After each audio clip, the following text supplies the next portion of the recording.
Hey guys, welcome back to my second Witchwood review. Today we're going to be going over 20 new cards. Again, I'm Control, and all these cards will be reviewed from a wild perspective. You know, you're going to get a lot of reviews from standard arena streamers. This might be the only wild one that you'll see. So keep that in mind when I'm talking about cards, because some cards, other streamers might have been like, oh wow, like Rebuke is broken, for example, in Paladin and Standard.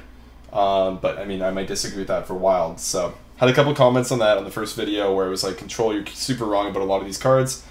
One of the odd even ones and stuff. Because I mean, Merc Sparkeel's pretty good in Standard, for example, but in Wild it's not. So I'll be doing that and going over cards from a Wild perspective. So again, keep that in mind. Stay smart, and yeah, let's hop right in. Number 1, Muck Hunter, 5 mana, 5/8, with Rush and Battlecry, summon 2/2/1 Mucklings for your opponent. So it's a very mucky card. This one right off the bat to me seems like it's going to be one that you really want to have a randomly generated effects, and that's really going to be the way that it's most relevant within this format. So it's off of effects like Atish, when you're playing Arena Mage, this card will pop up sometimes. Evolves and stuff like that, it would be really good on, because like the Rush is a part of the card text that stays. You can just trade with it initially, so buff to evolve and stuff. But this isn't something that I see you main decking in any deck in Wild ever. It's just basically pack filler, and you're probably just going to disenchant it right away. So 2 thumbs down. This card sucks. Next up is Red Band Wasp. This is 2 mana, 1/3, Rush again, and it has +3 attack with damage, and it's a beast. It's also a warrior card. So this card right away, what you could think about slotting this in, something like Patron Warrior, I guess, because you see the damage text and it's okay there. It's also a tutor for Curator, which is really good if you don't want to run something like Fierce Monkey. This card can fit in that kind of slot that you get a card draw from Curator. But the issue is that it's not super impactful, and you have other 2-drops that you can run, like Unstable Ghoul, for example, which is really powerful in the deck with the Whirlwind effect as a death rattle. So Red Band Wasp, for me, isn't going to be played in any warrior deck, I don't think. Temple Warrior doesn't want this. You want to be running like Alexstrasza's Champion in your Dragon Temple Warrior, and like Fairy Dragon to activate that. Even the new Warrior weapon, which we'll talk about in the future video, but there's just better cards, basically. This is going to be something that you'll play in Arena. So 2 thumbs down for me for Red Band Wasp. Next up, very interesting card, Lord Godfrey. 7 mana, 4/4, with a very sweet Battlecry. Deal 2 damage to all of the minions. If any die, repeat this Battlecry. This card is obviously fucking sweet, one that I've been asked about a ton. So this card is going to be an absolute auto-include in Arena Lock. Always you're going to play this. This card is nuts. Defile, but 2 damage. It's like Tainted Zealot Defile, basically, but forever. Which is really good. It'll usually result in a board clear, and it's much easier to set up than Defile. And we already know how good 2 mana Defile is, so 7 mana Defile that leaves you with a 4/4 after. I mean, who's complaining, right? Sometimes it'll only even deal 2 damage, but even in that case, it's fine. I think the card's just really powerful, and the talking point here for Wild is whether this will fit into Cube Block and Giants Lock. I think Cube Block, the answer is yes, you will be able to slot Godfrey in. It is quite expensive for removal, so it will be one of your more premium removal cards. But it's still really good, and I'll definitely, at the very least, experiment with it. Giants Lock, not so much so. I don't see Godfrey really being a great addition to Giants Lock. But to Arena Lock, 100% this card is fucking nuts.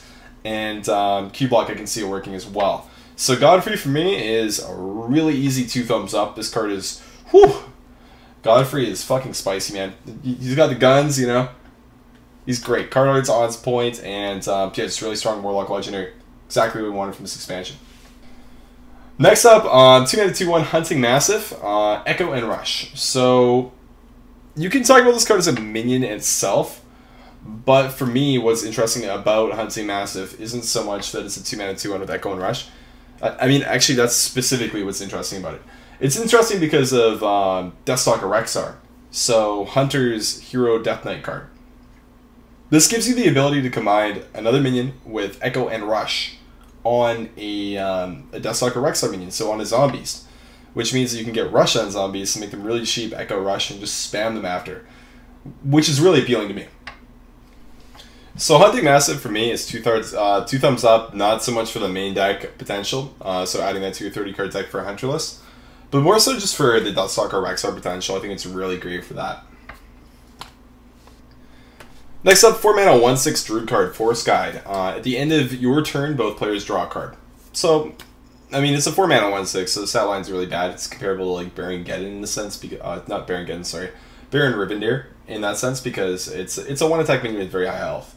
So it's tough to deal with initially when it's played. Unfortunately, though, it does have an effect that's good for your opponent. That being said, though, in decks that you're going to be running Force Guide, they're going to be mill-oriented decks.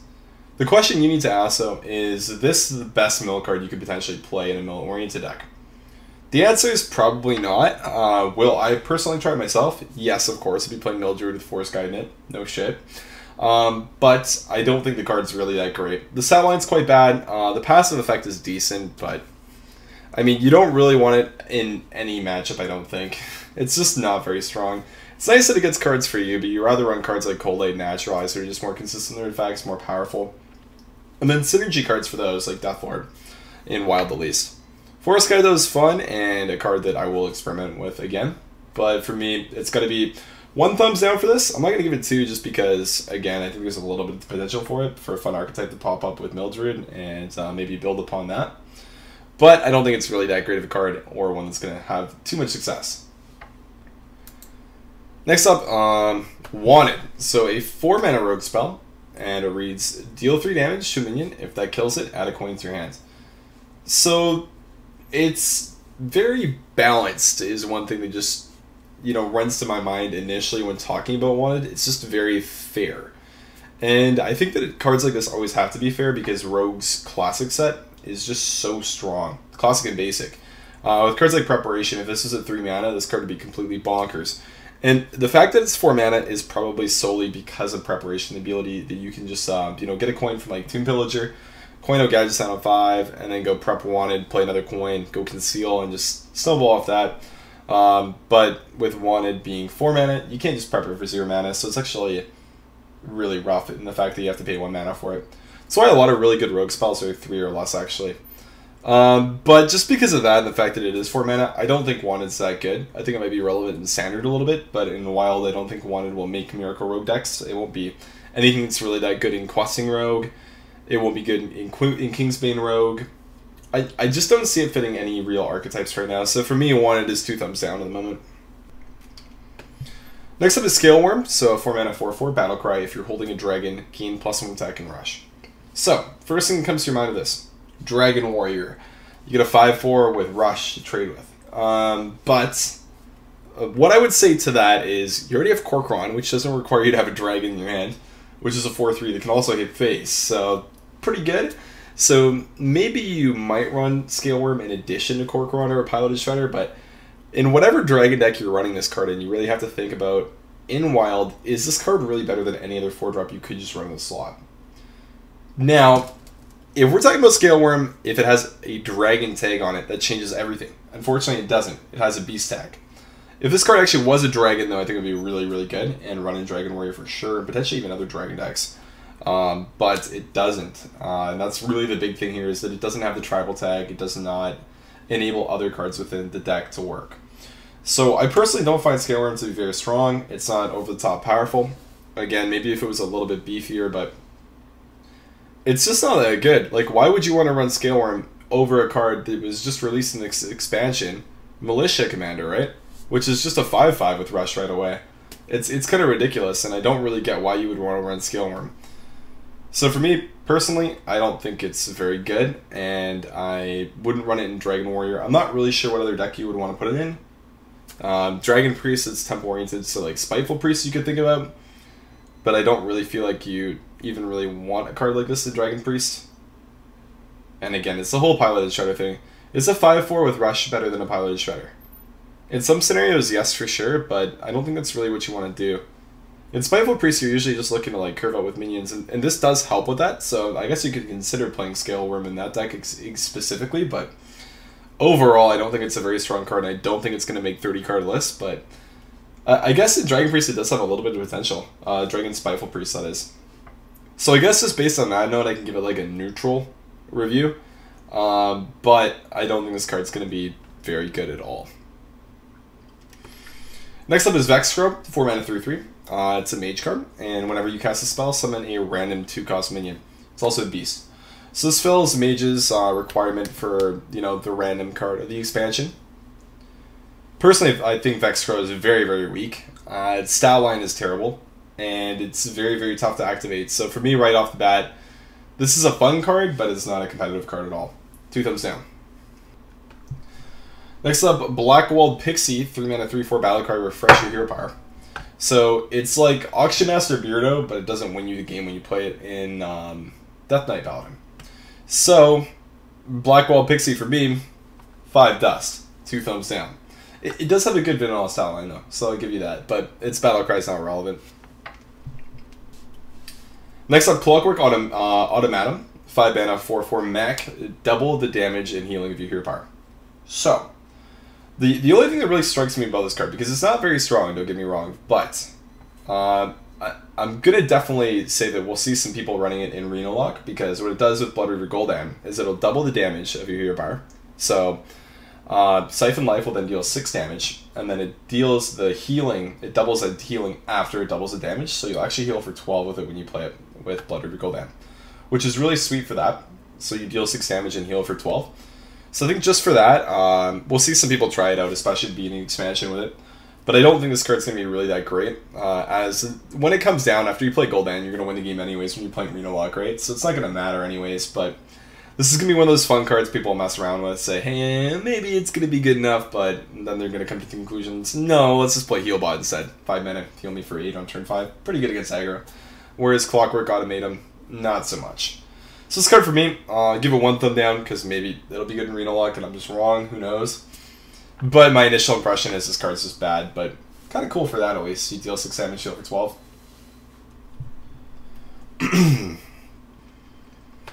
Next up, 6-mana, 6/5, Coffin Crasher, Death Rattle, summon a Death Rattle minion from your hand. Wow, maybe they should just remove Shadow Essence from the game and have Coffin Crasher be the minion to activate Big Priest. So they can just pull Obsidian Statue. This would be like a fair way to do Big Priest. You play Obsidian Statue from that, and you play N'Zoth in the deck too. I might try out a Priest deck like that. It doesn't seem that powerful though. This card seems very, very, very fair, which in Hearthstone is not good, especially in a Wild. In Wild, for your cards to be good, they need to be broken, and Coffin Crasher is just not broken. It's got a bad stat line, and you know, if this is like a 4-mana card, sure, 4-mana, that's really good effect, right? But at 6 mana, you're really close to Obsidian Statue anyways, so it's just not good. So for me, Coffin Crasher, 2 thumbs down. Next up is 5-mana, 4/4 Darius Crowley. Rush after this attacks and kills a minion, gain +2/2. So, very similar to Boogeyman, but it does have Rush. That being said though, Darius is still just utter garbage. This card will not be played. It's a 4/4, which is a terrible stat line, especially for 5 mana. Yes, you can charge of it, but I mean, it's just not strong, man. It's just way too weak, right? Like, you trade into like a 3 health minion, so let's say like a Cabal Talon Priest. You're left with a 6/3. Yes, you can buff it up next turn, but a 6/3 is very, very easy to deal with. It's one of those super optimistic snowball minions that just is not strong enough, even in standard, to work. It might be good in Arena in some cases, but that's about it. So for me, Darius Crowley, 2 thumbs down. Next up, 10-mana, 8/8 Emirates Battlecry, double the attack and health of all minions in your hand, and it's a dragon. So, this is the fun Hunter Legendary this side. 10-mana, 8/8 is really bad stat line, but the effect is nuts. Emirates will enable you to play some really fun stuff in your Hunter deck, especially Bran in Wild. You're going to need 2 Thorson discounts, but I mean, if you're playing Emirates in your deck, you're probably at rank 19 trying to pull off a fun combo, which is awesome. And I think this will be really fun for anyone who likes to just see big stuff in Hearthstone. But this is like a really fair way to enable the big stuff mechanic, other than just like getting Yesaraj on turn 4th Barnes, right? This is a fun way. You work all game.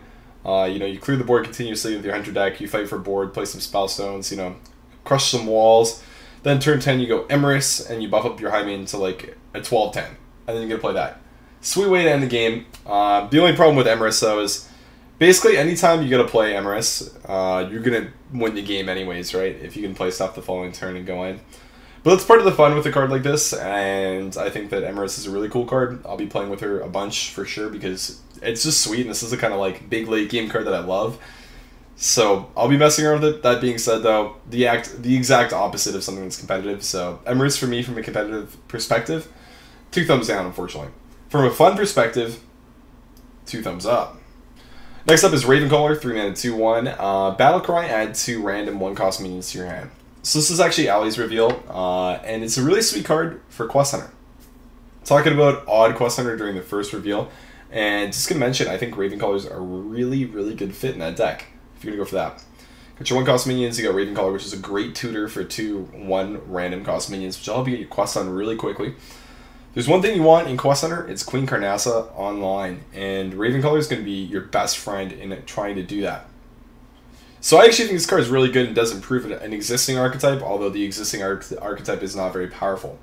This is one of those things that's just you know, a new card inclusion that can be thrown in an old archetype that really improves it. This is one of the coolest parts about Wild, is figuring out which cards are going to do that. You know, whether it's like when you're looking at the cards before the expansion comes out, or through experimentation throughout the expansion. But Ravencaller is one of those ones that just, you know, right away just tells me this is Quest Hunter's home. So I think Ravencaller is really cool for that, and I'll give it 1 thumb up, even though it's not a very good card. Just helps propel an archetype up, so I like it.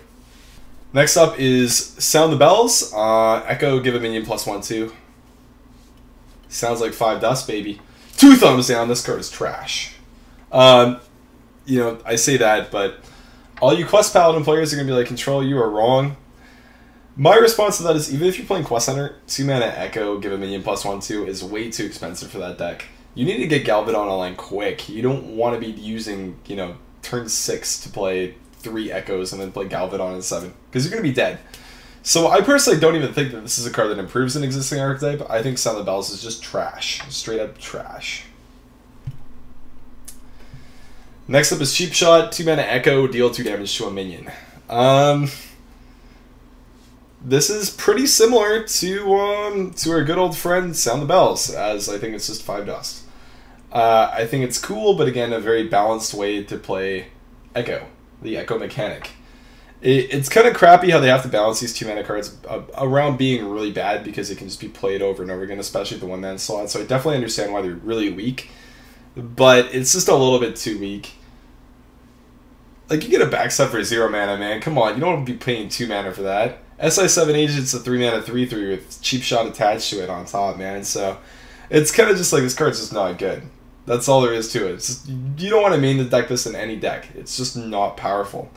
Maybe if you could like prep Cheap Shot and then play, you know, 70 0 mana Cheap Shots after, it'd be good, but you can't. So it's just weak in my opinion. So for me, Cheap Shot, 2 thumbs down.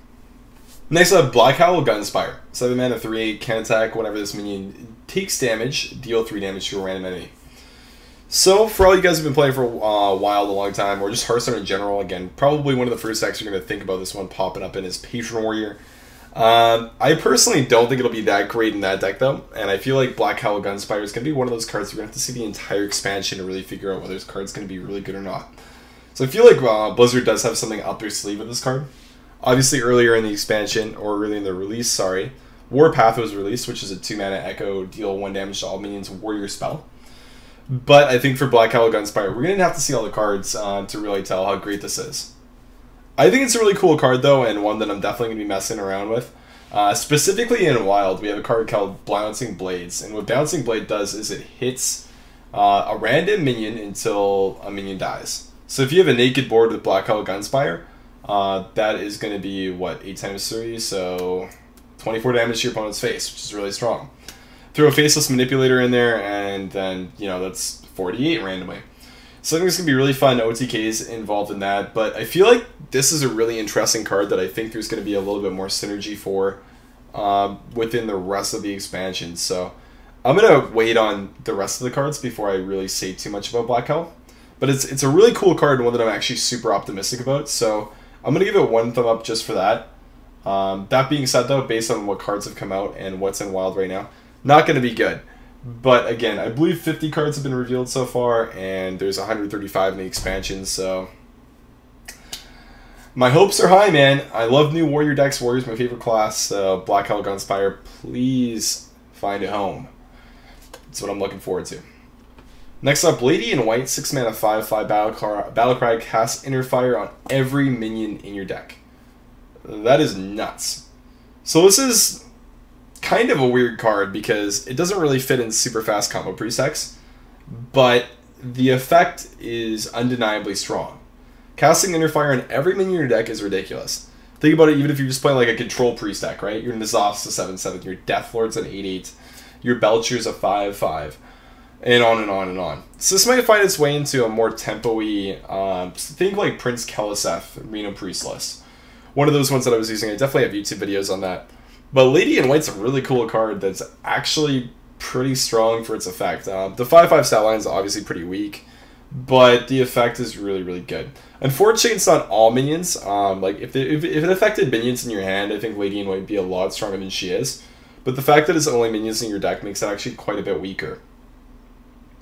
That being said, though, I do think the card is good. It's a very cool effect and kind of pushing boundaries as far as casting a... I mean, it's not really pushing boundaries because stuff like this has happened before, but it's a really cool card with a very unique effect is what I'm trying to get to. And I think for that reason, I'm super interested from it, and I'm going to try and find some combos that we can mess around with. And have anything else to say there. I was thinking about Glitter Moth, but that doesn't work. Yeah, Glitter Moth doesn't work with her, because Glitter Moth is only odd card deck, whereas Lady in White is an even cost card, so it doesn't work. That being said, though, I do think Lady in White's an awesome card, and I will experiment with her a bunch, but her competitive viability in Wild right now, I'm kind of iffy on. But I will say that she would be run in, you know, a tempo-oriented Reno Keliseth Priest, so I will give her a thumb up for that, just because she does fit an existing archetype and make it better. Next up is Cursed Castaway. 6 mana 5/5 Rush, Death Rattle, sorry, 6 mana 5/3 Rush, Death Rattle, draw a combo card from your deck.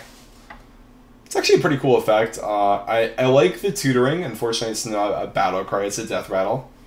And this is the shitty pirate that we got this expansion. Nice. So this is the pirate that's just not very good that we get to play in our pirate decks in Wild. Eventually, we're going to have so many pirates so you can just play 30-card pirate decks that are all terrible with Ship's Cannon and just cannon these bad boys down. And, you know, Cursed Castaway, look at the way she stands. She is going with Ship's Cannon, and she's going to lead the charge. Patches isn't anymore, obviously, because he doesn't have charge. It says Yar instead of I'm in charge now. But, yeah, Cursed Castaway, not very good. Tutor effect, though, I like a lot. It's one of those cards that if a very good combo card comes out in the future, then Cursed Castaway magically becomes good. That being said, though, sometimes this will just be 6 mana 5/3 in like a tempo rogue deck. This could actually be good. Hear me out on this, okay? Hear me out. It could just draw you an SI7 agent. So if it's 6 mana 5/3 Rush, you trade into something right away, the Death Rattle will go off instantly, and then you're going to draw an SI7 agent from your deck, which actually isn't that bad in like a tempo rogue deck, because it is card draw. That being said, I would probably rather run Azure Drake in my deck, but this is still an interesting effect that will fit some lists, so I think that's really cool. The problem is the archetype that this fits isn't super good in Wild right now.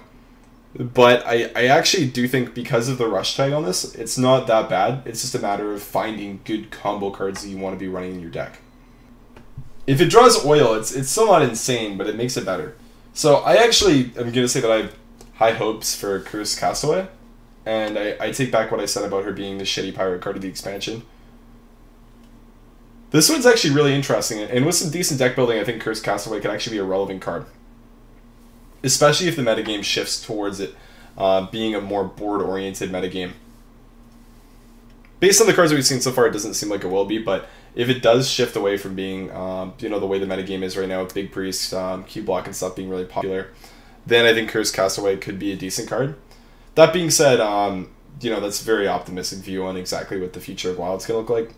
I personally don't think it's going to be that great, so Cursed Castaway for me is going to be neutral at best. I don't think it's going to be very relevant, but I think the card has potential for sure. And lastly, for the second review, we're going to go over Camellias. So 1 mana 1/1, each turn this is in your hand, transform it into a card your opponent is holding, and it's a beast. So, I mean, just a fun card, dude. I mean, it's straight up just a meme, but it's not always bad. You can slot it in like Reno Priest, and that's fine. It's a better Shifter's Arrows. So any deck that you run Shifter's Arrows, and before you probably prefer to run Camellias. I mean, I like the card because you can make reads on what your opponent has. That's the interesting talking point for me. is that you can use Camellias to see what's in your opponent's hand and make reads based on that, but your opponent won't know what card you're getting from their hand, basically. And that's something you don't often get to do in Hearthstone. You have to make the reads yourself, but this like guarantee those reads. So I like Camellias for that reason, that you can see your opponent's hand when normally you wouldn't be able to. Some cards really cool for that, but it's definitely not competitively viable, so I'm going to give Camellias 2 thumbs down for the competitive side, but I think for the the hand reading side, be able to see exactly what's in your opponent's hand, give him a thumb up for that. Thanks for watching a card review, guys. Appreciate it a lot. If you guys wouldn't mind leaving a like, appreciate that. And feel free to leave a comment if you disagree with anything. Sorry for the rambling. I don't have a script for any of this stuff. I kind of just pull the cards up on stream and go through them and give you guys like my initial thoughts. The Cursed Castaway review, for example, I was all over the place on that one. I'm sure other cards were very similar. And sorry for my throat. I have a pretty bad cold right now. And I'm kind of just relying on like Benylin to keep me alive, and unfortunately, it doesn't work when I'm rambling this much. So sorry about that. Thanks for watching. Appreciate it a ton. And yeah, have a great day.